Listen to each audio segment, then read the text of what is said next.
मौत का खेल पार्ट 6। आईने झूठ बोलने लगे। बहुत धीमी, गहरी, लगभग फुसफुसाती आवाज। जब समय टूटा तो आईने सुरक्षित नहीं रह सकते थे, क्योंकि आईने समय से ही सच उधार लेते हैं। उस सुबह शहर के लोग आईनों के सामने ज्यादा देर तक रुकने लगे, बिना वजह। उन्हें लग रहा था कि कुछ ठीक से दिखाई नहीं दे रहा। चेहरे वही थे, आंखें वही थीं, लेकिन चेहरों में एक हल्की सी गलती थी, इतनी छोटी कि उंगली रखकर बताई न जा सके। फिर भी दिमाग उसे नजरअंदाज नहीं कर पा रहा था। आईने में परछाई थोड़ी देर से हिलने लगी। पहले एक पलक, फिर एक सांस, और फिर एक पूरा पल। लोग आईने के सामने मुस्कुराए। मुस्कान लौट आई, लेकिन देर से। और देरी सिर्फ समय की नहीं थी, वह इरादे की देरी थी। पुरानी कॉलोनी में आईने सबसे पहले झूठ बोलने लगे। वहां कुछ घरों में आईने दीवार से अपने आप मुड़ गए, जैसे देखने से मना कर रहे हों। कुछ आईनों में चेहरे धुंधले हो गए, और कुछ चेहरे ज्यादा साफ हो गए, ऐसे चेहरे जो वहां होने नहीं चाहिए थे। लोगों ने आईने ढकने शुरू कर दिए, कपड़ों से, अखबार से। लेकिन खेल देखे जाने से नहीं चलता, वह दिखाए जाने से चलता है। उस दिन एक और चीज बदली। लोगों को अपने नाम अजीब लगने लगे। जब कोई उनका नाम लेता तो लगता जैसे किसी और को पुकारा गया हो।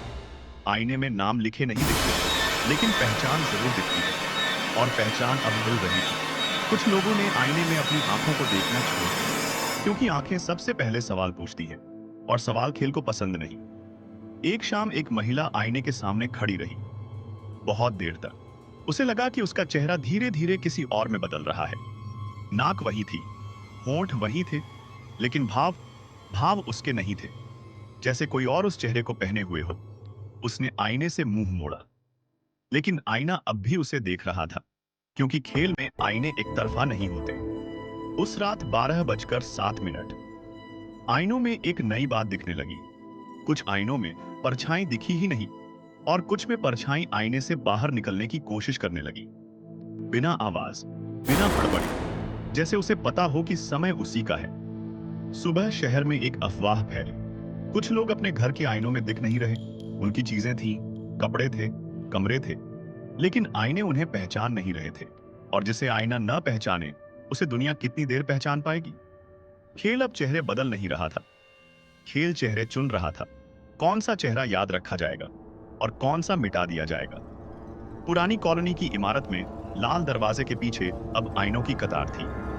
हर आईना एक कहानी, हर कहानी एक अधूरा चेहरा।